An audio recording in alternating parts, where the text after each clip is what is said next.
Welcome to everyone. My name is George Figali. I'm the Chief Medical Officer for TriHealth, and I will be moderating this session. Before we start, I just want to go over the objectives of this session with you.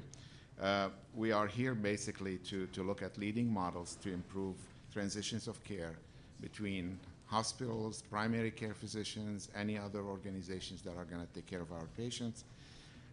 We will start with a very successful model, and our main speaker, Julie Schilz, will speak to that. Tom Powers will talk us through the help that information technology can do in facilitating those transitions of care. And to make this very meaningful, if I don't have time, I won't say anything at the end. If we do, my part will be just to talk about how the hospitals are involved in this and that part of sharing. We have modified the agenda a little bit, and Julie will go first as scheduled, but she will speak longer than anticipated initially. And we'll have a Q&A session after each one of the presenters. And again, if we have time at the end, I'll be glad to go over my presentation. And hopefully we'll have some Q&A at the end as well. Julie, our main speaker, is Julie Schilz. Julie has an RN, BSN, and MBA, which can help her govern the world. Instead, she decided to work for the Colorado Beacon Consortium. And her main passion is all the things that are very meaningful to us lately: patient-centered medical home, accountable care organizations, and obviously how can we help the patient navigate through the transitions of care. Her bio is included, so I will not belabor that. And Julie?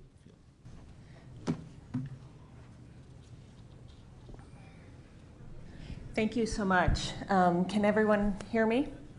Great. Just give me a high sign. If I tend to move around a lot, give me a high sign if for some reason you can't hear me. It is an honor to be here, and I feel quite privileged to be here. And I just want all of you to know, I think you should give yourself a round of applause because you are doing great work here in the Tri-State region. So I want all of you, we need to celebrate our successes. Some days feel harder than others, but you guys are doing incredible work. So I'm going to talk a little bit about some of the things that are going on in Colorado, maximizing technology for care coordination and care transitions. I'm going to talk a little bit more about the workflow, the process, how people came together. Tom's really going to hit home for all of you what's available in terms of technology, health information exchange, Health Bridge, that can help with all of the things that I mentioned in my presentation. If there's a burning question that you just can't even think about listening to me any longer unless you ask it, please feel free to do so. Some of my slides I'm going to go through really quickly, and some of the slides I'm going to spend a little more time on. Before I get going, I want to find out a little bit more about all of you in the room. I know you guys probably know each other. How many of you work for Health Bridge? Thank you for sponsoring the event today. How many of you work within hospital systems?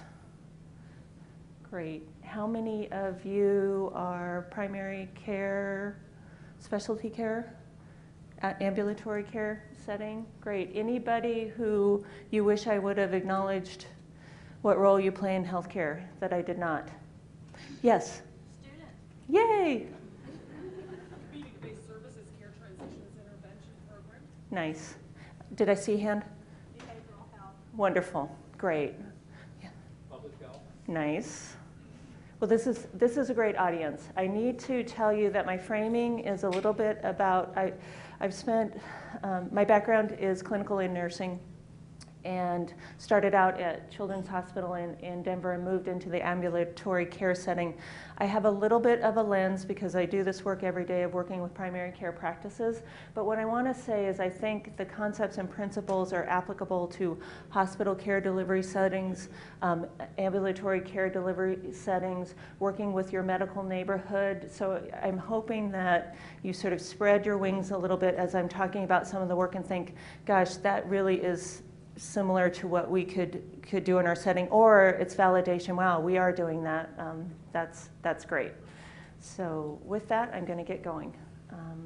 So I think I've said this, Beacon community, a little bit about Colorado. How many of you know about the Beacon community work here in Cincinnati. That'll help me gauge how much I talk about it. Okay, so a little bit. So I'll kind of go through it quickly in terms of a national overview. You'll get to hear Farzad speak, which is really, you don't want to miss that. He's very good. He's very engaging and is very thoughtful when he speaks. So one of the things I wanted to talk about to get us sort of framing about why care coordination and why transitions of care. If you look at the new national quality priorities for the country, they really focus on two areas that I think are consistent with those two topics, and that's safer care. So thinking about our healthcare delivery systems and how we can make them safer so that adverse events do not happen. There's not a single one of us in the room who are in healthcare delivery who go to work in the morning or at night or whatever shift you have, and we think, gosh, I don't want to provide excellent care. But our systems and processes and workflows don't always help us to deliver that care in the way we want to. So that's about the work that all of you are doing together. And then care coordination to really make sure that patients, along with their family members, are flowing through the system in a way that we have the information we need that's available to us, and they can make good choices about moving forward through the healthcare delivery system. So lots of acronyms, lots of words. I know with our practices, you know, they're like, okay, I have meaningful use. I have regional extension centers. The hospitals say that as well. Okay, I have this Beacon community. Okay, now we're funded from this group to do care transitions. You know, which one am I supposed to do? Well, really, the point of this slide is to say, if you distill what the activities are in all of these down to their most basic level, it's all the same thing. It's just how you apply your principles and your workflows. It's access, it's care coordination, it's communication, it's maximizing your technology and delivering evidence-based care, and doing that in your communities, however your community is defined, with the individuals that help your citizens be healthy and function well in the healthcare delivery system. So a little bit about the Beacon program. You all are one of 17 communities that have been awarded the National Beacon grant. Colorado, Western Slope of Colorado was also awarded the grant. And in the process, what we're hoping to do is improve the quality of care that's delivered, make our healthcare delivery systems safer, and do that through utilizing health information exchange and health information technology as a tool to help us be successful. You need your systems and workflows and processes and your engagement with your patients. However, technology can help support your processes. And it can also give you data and information so you know how you might want to improve your processes. So that's the power of our work, and that's kind of why I said I might want to work on this program. This sounds kind of cool. These are all the communities. So we've got Colorado and Cincinnati. We were very pleased. Originally, we had 15 communities, and it was wonderful to see Cincinnati join. A little bit of my history is I previously worked on Colorado's multi-stakeholder patient-centered medical home initiative. I ran that program, and we had the opportunity through the Commonwealth funding to pick another region or state to work with, and we picked Cincinnati. So in that work, we were kind of sister programs with Cincinnati and the multi-stakeholder patient-centered medical home pilot. We have good karma together. So in this work, you may feel this way. I know a lot of you are going to meetings, you're having meetings around quality, you're getting together, you're establishing initiatives. And what we've done within the National Beacon communities is establish learning networks. We are learning while we are working on our programs, so we don't commit to have all the answers, but one of the wonderful opportunities we have is to try and test and learn, and we can do it within all of our 17 communities. You can see the variety of affinity groups that are established in order for us to look at a systematic approach for high-performing healthcare delivery systems. So moving into a little bit about Colorado, just about the governance and the structure at a very high level. The western slope of Colorado, Mesa County in particular, along with Grand Junction, is a region that has been in the news historically. Atul Gawande wrote about it, what was going on in the community. It's been an interesting community. I'm actually from Denver, and that's 4 hours away. So getting a chance to work in Mesa County was always one of those things, I want to find out what's in the water there, because they seem to have this amazing collaboration in which they brought people together to start to build capacity within the community, much like what as I talk to people in the tri-state region, that's going on here as well. And so many years ago, the community said, we want to create a nonprofit health plan. That's Rocky Mountain Health Plan. It's a Colorado-based nonprofit health plan. And then the physicians gathered together and said, well, we want to be part of an independent physician association. So it wasn't they don't call it a physician organization, and it wasn't associated with the hospital, so it wasn't a PHO, but the physicians got together to form a group. And then the hospital came in, and all of those 3 organizations 5 years ago said, we really need a way that we can have data available to us so our care is less fragmented, and we have a health information exchange. And that's when Quality Health Network was developed. And those are that's the representation of Colorado Beacon Consortium. We also have a group called Club 20. It is an organization that is across all of Western Colorado that focuses not only on healthcare issues, these are business leaders, but education, public transportation, roads, water, healthy living. So they do a lot of different things within that group, and they are part of our leadership. Here is our region. It's 7 counties, it's frontier, it's rural, it's across the Rocky Mountains. Some of my staff have to drive 3.5 hours to get to a practice in which they are providing support for. There's also high desert and mesa, so it's just a little bit of everything in 7 counties on the western slope of Colorado. And pretty. It is incredibly pretty. Here are our offerings both on the technology side and the practice transformation side. I'm not going to go through these. It will look probably fairly similar to what I've heard people talk about that they're getting here now. Our practice, I'll spend a little more time on our practice transformation program because that's what I run. I don't play a technology person on TV or in real life, but I'll just briefly talk about that. So this is our Quality Health Network. This is their diagram of what we hope to accomplish. As I've heard people talk, there's a similar conversation. I'm not going to talk about the details, but what we want to get to, the upper part is what exists now within health information exchange, linked to the hospital systems, linked to practices who have electronic medical records or using a functionality within Quality Health Network EMR exchange. There's the same back end, and Tom can speak about that more eloquently in terms of the platform of the Health Information Exchange. But one of the things that we're doing now, which I'm having a lot of fun with, is looking at a population health tool that's a community good, a community utility, in which we have data that's available, and that this utility would help practices, whether it be an individual physician, that at the practice level, at the IPA level, at the community level, understand where are we at in the community in terms of the quality that we're delivering. So that's a fun scope of work that through our Beacon funding we have been able to move forward on. So that's one of the reasons why we were excited to get the grant. This is our practice transformation program, and what I want to highlight, there's some terms on here I'm sure you know, triple aim, 6 aims. When we got together, we said, well, what's our philosophy? What do we want to accomplish? What is going to be the driving force in terms of how we develop a program? And these were them. And then we moved into the use of the care model, Ed Wagner's care model from the McCall Institute. We are actually using the expanded care model. It was a nuance that was created, frankly, through the Canadian healthcare delivery system, in which you spend a little more time maximizing your community resources and public health, which we have in the room today. Really talking about the model for improvement or plan, do, study, act cycles. These are probably things many of you have had experience with in your quality improvement. Our work with the practices around performance improvement and really setting the foundation of learning those skills and principles. What are our goals? You need to have your aim. You need to know what you're striving for.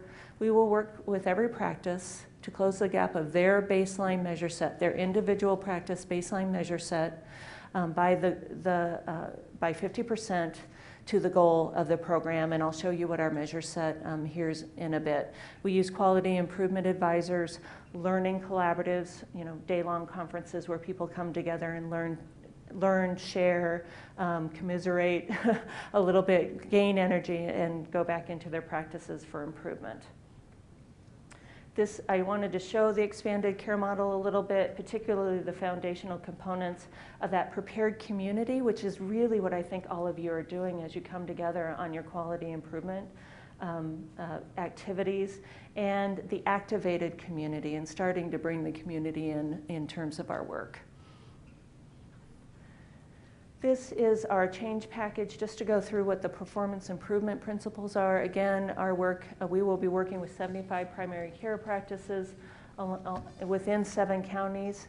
And we started our first cohort in the fall, and we have 15 practices. We just had a learning collaborative last Friday. We added another 13 practices. So we had 28 primary care practices from all of those 7 counties came together to do more sharing and more learning. But it's really about know your patient population, know what their needs are, set your aims for that population, know how you're going to measure, implement your evidence-based guidelines, and then remeasure and find out if the small tests of change you are doing are actually having an effect. That's what we do with the practices. That's the support we provide for them. We don't do that work for them. We teach the skills and principles and techniques, and the practices truly are doing amazing work. Our practice transformation arm is really based on the components that you see in the expanded care model. This is where a practice has flexibility. This is where they can decide, well, I want to work on huddles, and the other practice might want to do group visits, or another practice might want to connect up with a community program called Healthier Living Colorado, or with the Live Well Colorado Public Health Program, or something else, or a school-based program, or an asthma program, or a variety of different options. The performance improvement is a structured curriculum. Everybody has to do it. There are rules around it. You can't get out from not doing it. The practice transformation, you get to choose based on your population, the size of your staff, what you want to accomplish, what feels good to you in terms of changing the way you're delivering care. We have FQHCs, rural health centers, practices that have a single physician and 3 staff members. So we had to be flexible to meet the needs of the variety of different practices and the different resources that they had available. Just going to do a time check.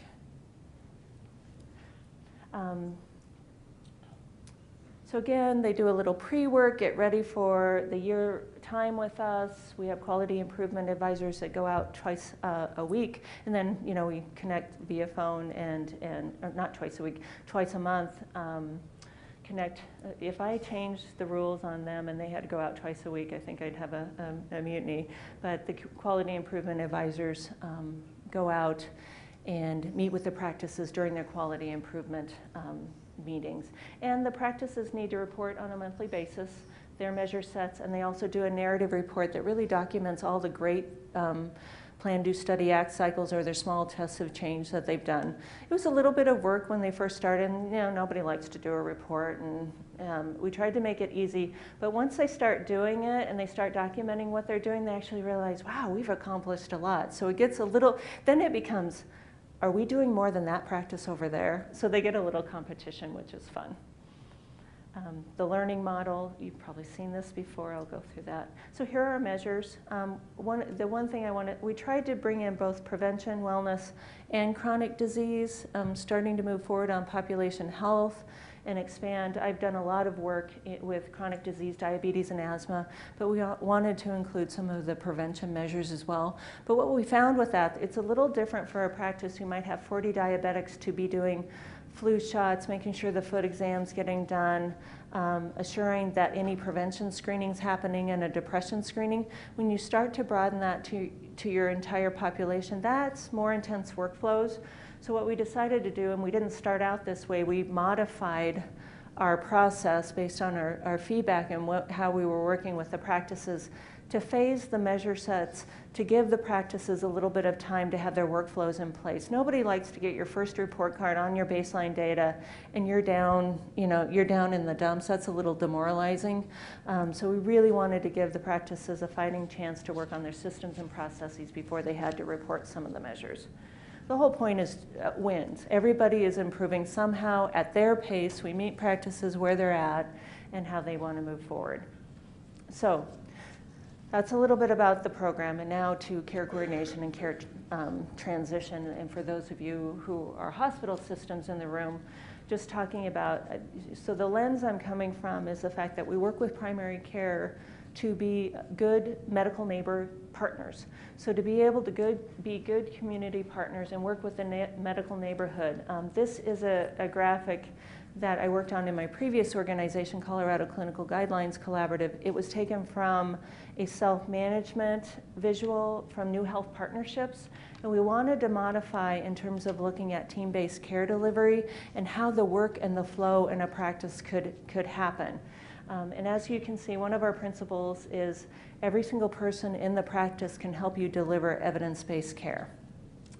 And so you have the team thinking about a patient coming in using their technology, so looking into their electronic health record system or the health information exchange, HealthBridge in your community, Quality Health Network in our community. What information do I have available on this patient who's coming in? How am I as a team prepared, and how do I share that information with the rest of the practice, moving through the visit and whatever provider might be supporting that effort. And we have front desk people who are doing screenings, whether it's smoking cessation ask or MAs who are doing depression screening, and making sure that the information then gets through the system even at that visit. I have a broad sense of what care coordination is. I think even the front office and the back office in a primary care practice need to have care coordination and share information about a patient.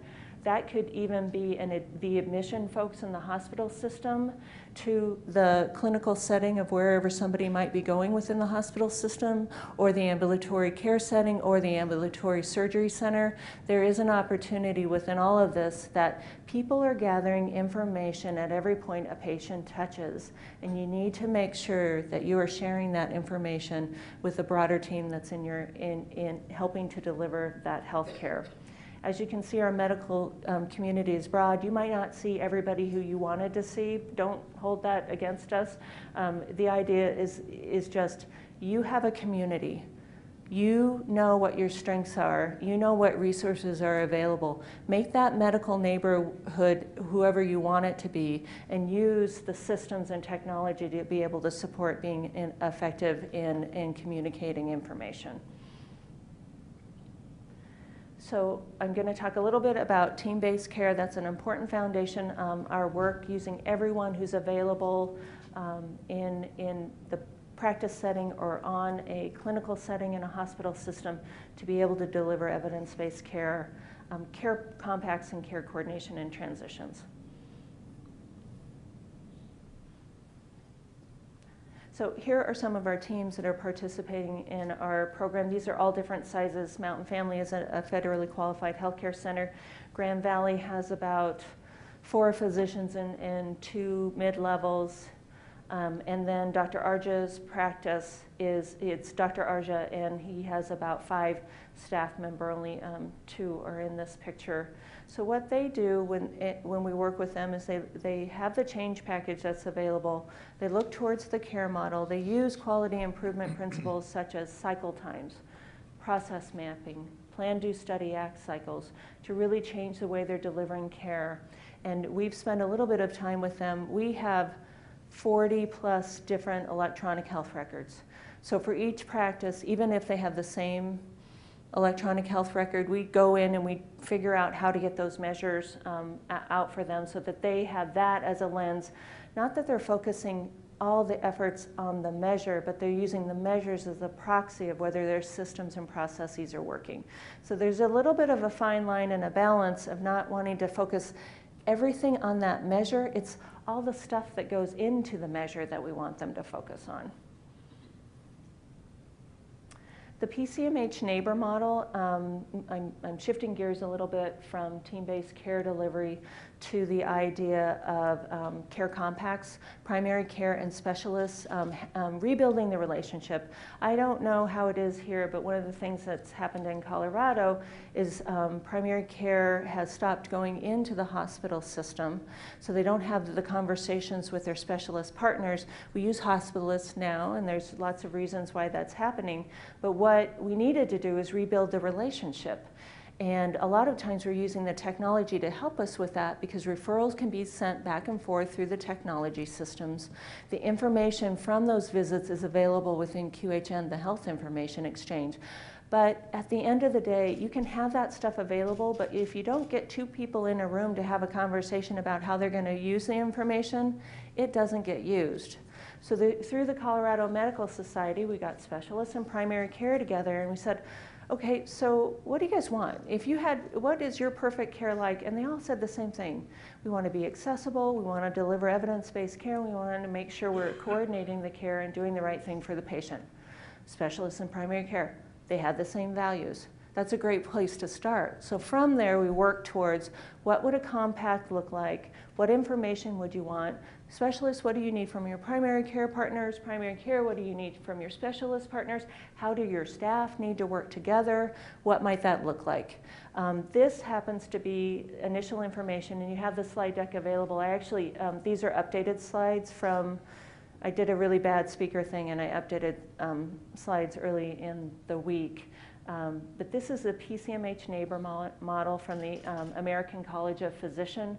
It's available to everyone. It just so happens that the chair of this committee is an endocrinologist who happens to live in Grand Junction, Colorado. So we had access to the work and how that was starting to be formed. So it's rebuilding the relationships between primary care and specialists.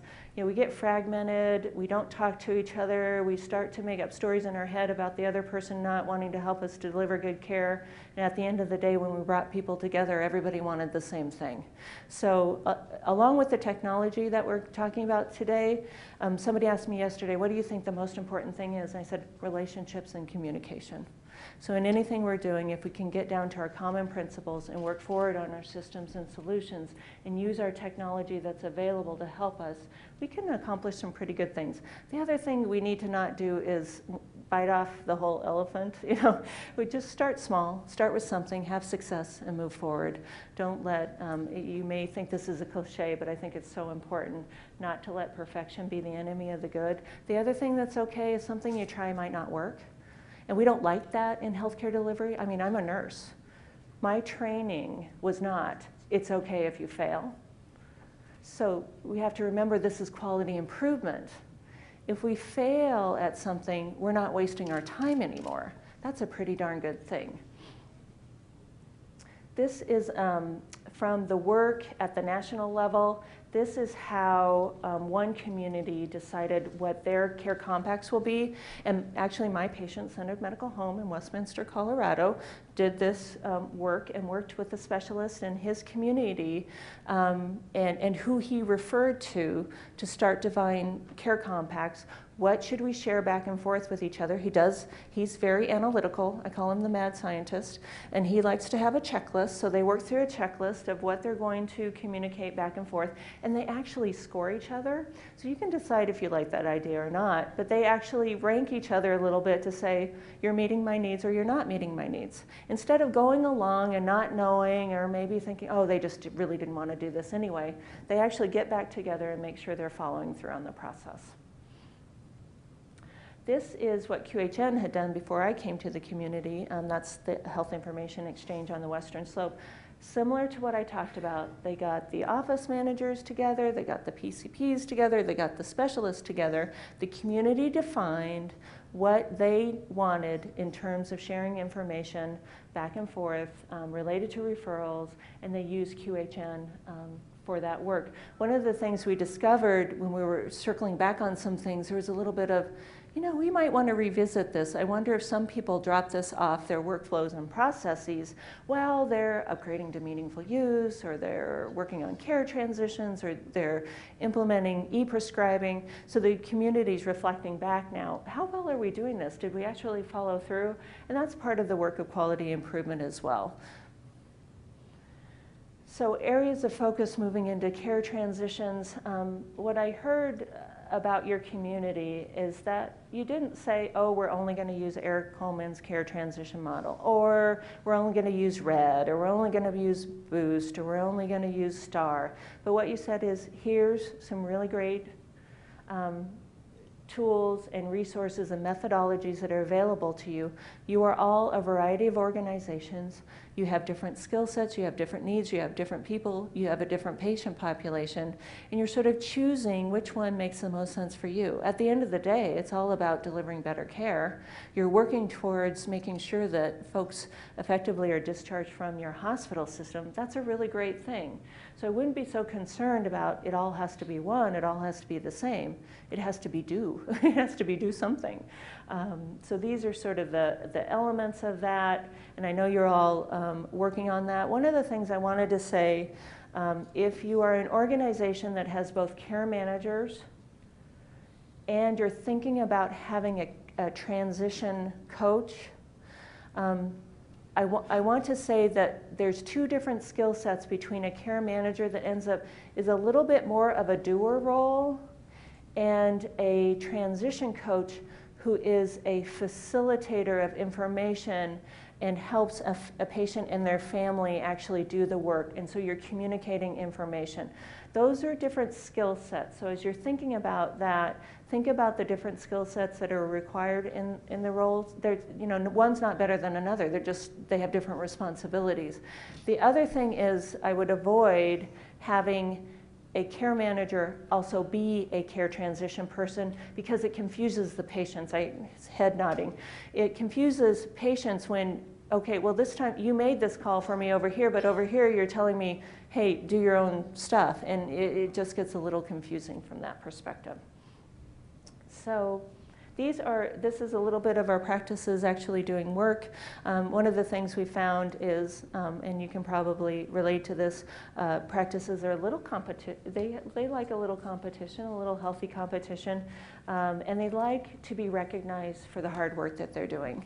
We know that we need payment reform, but one of the things that we found in this work is that with some simple tools and simple techniques, practices feel like they can be a little more efficient and effective and they feel better about their day. That doesn't mean we shouldn't have payment reform. We still need payment reform. We need long-lasting payment that actually supports care coordination and these efforts in being patient-centered. But in the meantime, until those things come into play, just this last Friday, it was pretty powerful to have one of the physicians, he was actually, Grand Valley Family Medicine, Dr. Nowak, he said, I love going to work. I have not loved going to work for a really long time. I actually feel like I can be a physician and do what I went to medical school for. That's awfully powerful. And I think whether you are in a hospital system, whether you're in primary care, whether you're in specialty, whether you're in a community resource home care, other community resources, public health, you want to go to work. We didn't go into healthcare because we didn't care about people. We want to go to work and feel like our day meant something to somebody else. And that's what this work is starting to do for the primary care practices. So I'm going to close out a little bit more of some of those examples of real work that's happening in the practices. That's the other thing. We do need outcomes. You can't do quality improvement work and just feel good about the process without circling back and making sure that your measures and your data and your systems and processes are telling you the right stuff is happening for the patients. So some days we feel like this. But in general, most days we feel like this. So the one thing I want to say, sometimes you guys are all busy, you're running on your own treadmills, and I have to say, last night at the dinner reception, getting a chance to talk to people today, really great stuff happening. So, again, step back, celebrate a little bit. I know everybody's working on their systems. How many meetings do we need to have? How many initiatives? How are we going to organize this in a way so we're all not doing the same thing and we're not coming back together? We all have those same issues. But don't forget that every single day, because of the work you're in, and you wouldn't be here today if you didn't care about improving the systems and improving the lives of Ohioans. So that's it. And as you listen today and you hear some of the messaging and you learn more about meaningful use and a few more acronyms and Farzad, kind of excites you and empowers you, think about what you can do by next Tuesday. Something small. What might be the change that you want to do in your system? I know we have time for questions, but perhaps we can save, if we want, I think Tom has a powerful message to share and perhaps a few jokes. And then we can wrap up at the end. I will say something about teams are reaching goals every time. That was important for us to create a motto for our work. We feel so strongly that we are much more powerful with teams doing the work together, whether it be our community meetings that we have and we're bringing in people with all different perspectives and lenses, or at the level of our primary care practices where they're making the changes. And the reality is you need to have goals. And those goals need to have measures associated with them so you know you're not wasting your time with something that may feel good but actually doesn't accomplish what you want it to. So with that, thanks.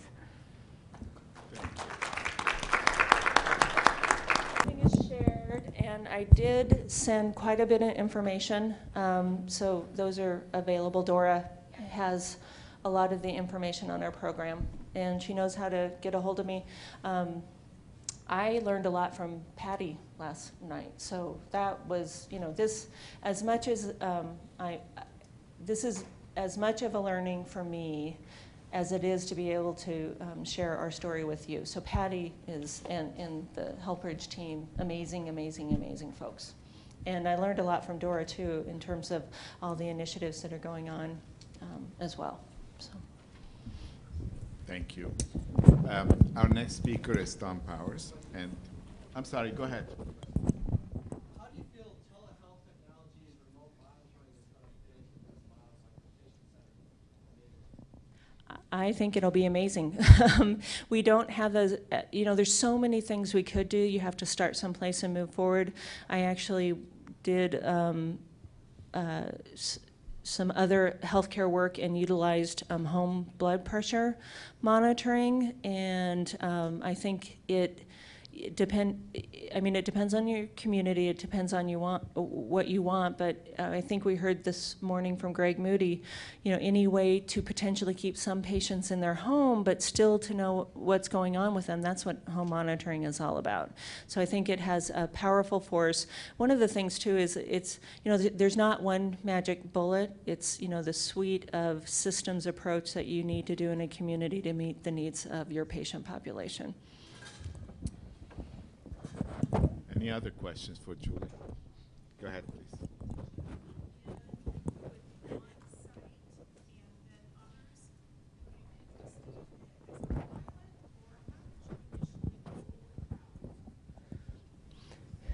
We were lucky enough that we knew what the structure of the program should look like, because we had the work of improving chronic illness care, HRSA Health Disparities Collaboratives, Institute for Healthcare Improvement. So we had organizations who had done the work and share all the work as well. So we knew what the program would look like, but then we went to some of the community members in primary care practices and said, okay, so we have this quality improvement program. It has a lot of jargon in it. How should we communicate this opportunity?